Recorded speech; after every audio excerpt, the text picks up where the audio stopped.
ಬಹುಶಃ ಇದನ್ನು ನೋಡಿದಾಗ ನನಗೆ ಒಂದು ನೆನಪಾಗ್ತಕ್ಕಂಥದ್ದು,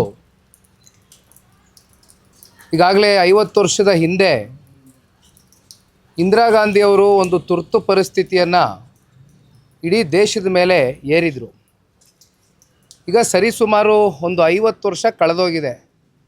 ಬಹುಶಃ ಇವತ್ತಿನ ಈ ಸರ್ಕಾರದ ಸರ್ವಾಧಿಕಾರಿ ಮನಸ್ಥಿತಿಯನ್ನು ನೋಡಿದಾಗ ಆ 50ನೇ ವರ್ಷದ ಸುವರ್ಣ ಮಹೋತ್ಸವವನ್ನು ಕರ್ನಾಟಕದಲ್ಲಿ ಆಚರಣೆ ಮಾಡ್ತಾ ಇದ್ದಾರೇನೋ ಅಂತಕ್ಕಂಥದ್ದು ನನ್ನ ಭಾವನೆ. ವಿಧಾನಸೌಧ ಒಂದು ರೀತಿ ನಮಗೆ ಶಕ್ತಿ ಸೌಧ ಇದ್ದಂತೆ. ಇಂಥ ಒಂದು ಶಕ್ತಿ ಸೌಧದಲ್ಲಿ ಇವತ್ತು ಎಮರ್ಜೆನ್ಸಿ 2.0ನ ಡಿಕ್ಲೇರ್ ಮಾಡ್ತಕ್ಕಂಥದ್ದಕ್ಕೆ ಇವತ್ತು ಕಾಂಗ್ರೆಸ್ನವರು ಮುಂದಾಗಿದ್ದಾರೆ. ಇಂಥ ಸರ್ವಾಧಿಕಾರಿ ಮನಸ್ಥಿತಿ ಬಹುಶಃ ಈ ಕಾಂಗ್ರೆಸ್ನವ್ರನ್ನ DNA ಈಗಾಗಲೇ ರಕ್ತಗತವಾಗಿ ಬಹುಶಃ ಅವ್ರಿಗೆ ಹಿಂದಿನಿಂದನೂ ಕೂಡ ಇದು ಒಂದು ರೀತಿ ಅಭ್ಯಾಸ ಆಗಿಬಿಟ್ಟಿದೆ. ಆದರೆ ಒಂದು ನಾನು ಹೇಳ್ತಕ್ಕಂಥದ್ದು, ಮಾಧ್ಯಮದ ಸ್ನೇಹಿತರು ಸಂವಿಧಾನದ ಅಡಿ ಅವ್ರಿಗೆ ಅವರ ಅಭಿಪ್ರಾಯಗಳನ್ನ ವ್ಯಕ್ತಪಡಿಸ್ತಕ್ಕಂಥದ್ದಕ್ಕೆ ಅವರಿಗೆ ಎಲ್ಲ ರೀತಿಯಾದಂಥ ಹಕ್ಕುಗಳಿದೆ.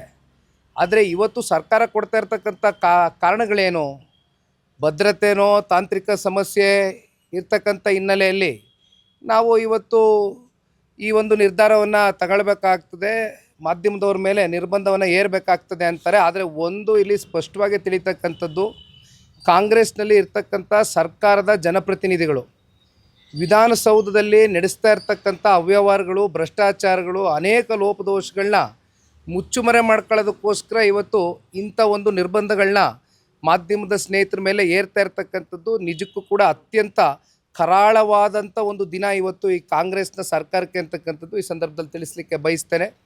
ಮೊದಲು ಇಂಥ ಜನವಿರೋಧಿ ನೀತಿಗಳನ್ನ ಜೊತೆಯಲ್ಲಿ ಪತ್ರಿಕೋದ್ಯಮನ ಸ್ನೇಹಿತರನ್ನ ಕಟ್ಟಾಕ್ತಕ್ಕಂಥದ್ರಲ್ಲಿ ಏನು ಕೈಗಳನ್ನ ಹಾಕಿದ್ದಾರೆ ಕಾಂಗ್ರೆಸ್ನವರು, ಇದನ್ನು ಮೊದಲು ಇವರು ಬಿಡ್ತಕ್ಕಂಥದ್ದು ಸೂಕ್ತ.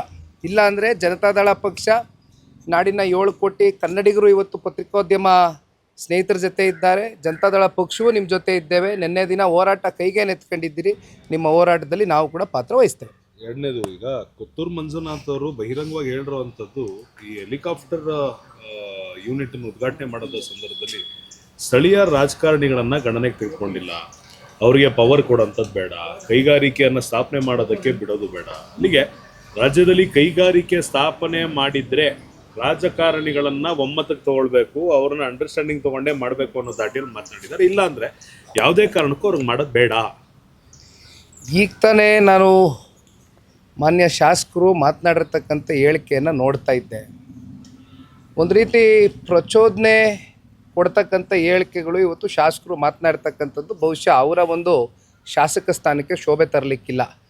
ಇವತ್ತು ಕರ್ನಾಟಕ ರಾಜ್ಯಕ್ಕೆ ಒಂದು ಕೈಗಾರಿಕೆ ಸ್ಥಾಪನೆ ಆಗುತ್ತೆ ಅಂತಕ್ಕಂಥದ್ದಾದಂಥ ಸಂದರ್ಭದಲ್ಲಿ ಒಬ್ಬ ಶಾಸಕ ಅದಕ್ಕೆ ಸಂಪೂರ್ಣವಾದಂಥ ಒಂದು ಸಹಕಾರವನ್ನು ಕೊಡಬೇಕು, ಬೆಂಬಲವನ್ನು ನೀಡಬೇಕು.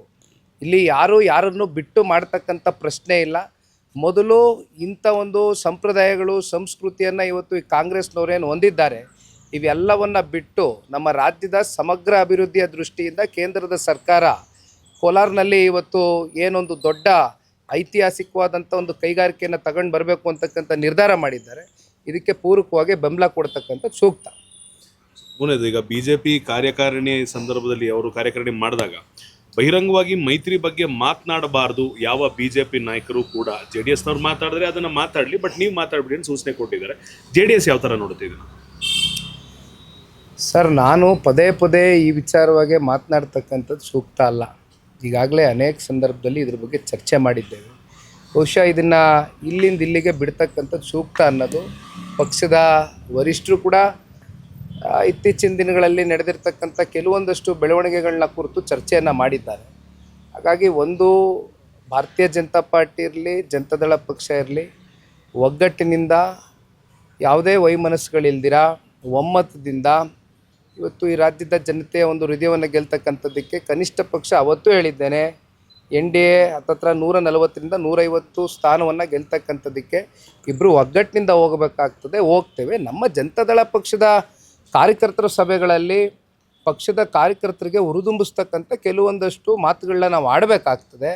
ಅದನ್ನು ಹೊರತುಪಡಿಸಿ ಯಾವುದೇ ರೀತಿಯಾದಂಥ ತೀರ್ಮಾನಗಳು ಕೇಂದ್ರದ ವರಿಷ್ಠರಿಗೆ ಬಿಟ್ಟಿದೆ, ನಮ್ಮ ವರಿಷ್ಠರಿಗೆ ಬಿಟ್ಟಿದೆ. ಚುನಾವಣೆ ಕಳೆದ ನಂತರ ಏನೇನು ತೀರ್ಮಾನಗಳು ತಗೊಳ್ತಾರೆ. ಕೊನೆಯದಾಗಿ ಸರ್, ಸಿಎಂ ಸಿದ್ದರಾಮಯ್ಯನವರು ಸಾಲು ಟ್ವೀಟ್ಗಳನ್ನು, ಇಮೇಜ್ಗಳನ್ನು ಅವರು ಸೋಷಿಯಲ್ ಮೀಡಿಯಾ ಅಕೌಂಟಲ್ಲಿ ಹಾಕೊಂಡಿದ್ರು. ಅಲ್ಲಿಗೆ ಒಬ್ಬ ಕುರುಬ ಸಿಎಂ ಆಗಿದ್ದನ್ನು ಸಮಾಜ ಒಪ್ಕೊಳ್ಳಿಲ್ಲ, ಅಥವಾ ಕಳೆದ ಅನೇಕ ದಶಕಗಳಿಂದ ದೊಡ್ಡ ರಾಜಕೀಯ ಧುರೀಣರವ್ರನ್ನ ತುಳಿದಾಕುವಂಥ ಪ್ರಯತ್ನ ಮಾಡಿದ್ರು ಅಂತ ಒಂದು 4 ರಿಂದ 5 ಫೋಟೋಗಳನ್ನ ಹಾಕಿರೋವಂಥದ್ದು. ಅಲ್ಲಿಗೆ ಅವರಿಗೆ ಅಭದ್ರತೆ ಕಾಡ್ತಿದ್ಯಾ, ಅಥವಾ JDS ಹಾಗೂ ಅವರ ಪಕ್ಷದಲ್ಲಿರುವಂಥ BJPಯಲ್ಲಿರುವಂಥ ವಿರೋಧಿಗಳಿಗೆ ಸಂದೇಶವನ್ನು ಕೊಡ್ತಿದ್ದಾರೆ? ಅದನ್ನು ಯಾವ ಥರ ನೋಡ್ತಿದ್ದೀರಾ? ನನಗೆ ಯಾವ ಒಂದು ಅರ್ಥದಲ್ಲಿ ಇವೆಲ್ಲವೂ ಕೂಡ ಸಾರ್ವಜನಿಕ ವಲಯದಲ್ಲೇ ಹೊರಗಾಕಿದ್ದಾರೆ ನನಗೆ ಗೊತ್ತಿಲ್ಲ. ಆದರೆ ಒಂದು, ಮಾನ್ಯ ಮುಖ್ಯಮಂತ್ರಿಗಳು ಜನತಾದಳ ಪಕ್ಷದಲ್ಲಿ ಇದ್ದಂಥ ಸಂದರ್ಭದಲ್ಲಿ, ಇವತ್ತು ಜನತಾದಳ ಪಕ್ಷ ಅಂದರೆ ಭಾಳ ಜನ ಒಕ್ಕಲಿಗರಿಗೆ ಸೀಮಿತವಾಗಿರ್ತಕ್ಕಂಥ ಪಕ್ಷ ಅಂತಕ್ಕಂಥದ್ದು ಒಂದು ರೀತಿ ತಪ್ಪು ಕಲ್ಪನೆಯನ್ನು ಹೊರಡಿಸ್ಬಿಟ್ಟಿದ್ದಾರೆ. ಆದರೆ ದೇವೇಗೌಡರು ಸಾಹೇಬರು ರಾಜಕಾರಣ ಜೀವನದಲ್ಲಿ ಇವತ್ತೇನು ರಾಜ್ಯದ ಮುಖ್ಯಮಂತ್ರಿಗಳಿದ್ದಾರೆ, ಅವ್ರನ್ನ ಉಪಮುಖ್ಯಮಂತ್ರಿ ಸ್ಥಾನಕ್ಕೆ ತೆಗೆದುಕೊಂಡು ಹೋಗಿ ಕೂರಿಸಿದ್ರು. ಇನ್ನು MP ಪ್ರಕಾಶ್ರು ಭಾಳ ಹಿರಿಯರು, ನಮ್ಮ ಜೊತೇಲಿ ಇಲ್ಲ, ಇವತ್ತು ಭಾಳ ಹಿರಿಯ ನಾಯಕರು, ಅವ್ರನ್ನೂ ಕೂಡ ಉಪಮುಖ್ಯಮಂತ್ರಿ ಸ್ಥಾನಕ್ಕೆ ತಗೊಂಡೋಗಿರ್ತಕ್ಕಂಥದ್ದು ಇದೇ ಜನತಾದಳ ಪಕ್ಷ. ನನಗೆ ಗೊತ್ತಿಲ್ಲ ಯಾವ ಒಂದು ಹಿನ್ನೆಲೆಯಲ್ಲಿ ಇವತ್ತು ಮುಖ್ಯಮಂತ್ರಿಗಳು ಇವೆಲ್ಲ ಚರ್ಚೆ ಮಾಡ್ತಾ ಇದ್ದಾರೆ ಅಂತ. ಬಹುಶಃ ನಿಮಗೆ ಗೊತ್ತಿದ್ದಂಗೆ ಸೀಟಿನ ವಿಚಾರವಾಗಿ ಇವೆಲ್ಲ ಚರ್ಚೆಗಳು ಉದ್ಭವ ಆಗಿದೆ. ಆದರೆ ಒಂದು, ಕೇಂದ್ರದಲ್ಲಿ ಕಾಂಗ್ರೆಸ್ನವರು ಆ ನಾಯಕತ್ವಕ್ಕೆ ಏನಾದರೂ ಕೇಂದ್ರದಲ್ಲಿ ಬೆಲೆ ಕೊಡ್ತಾರೆ ಅನ್ನೋದಾದರೆ ರಾಜ್ಯ ನಾಯಕರು, ಬಹುಶಃ ಕೇಂದ್ರ ನಾಯಕರು ಈ ಕೂಡಲೇ ಇಂಟರ್ಫಿಯರೆನ್ಸ್ ಕೊಟ್ಟು ಇದಕ್ಕೆ ಏನಾದರೂ ಒಂದು ತೆರೆ ಎಳೀತಕ್ಕಂಥ ಕೆಲಸ ಮಾಡಬೇಕು. ಇಲ್ಲಾಂದರೆ ಇದೇ ನೆಪ ಹೊಡ್ಕೊಂಡು ಇನ್ನೊಂದು 2 ವರ್ಷ ಇದೇ ರೀತಿ ಕಾಲಹರಣ ಮಾಡ್ಕೊಂಡು ಹೋಗ್ತಾರೆ ಕಾಂಗ್ರೆಸ್ನವರು. Thank you.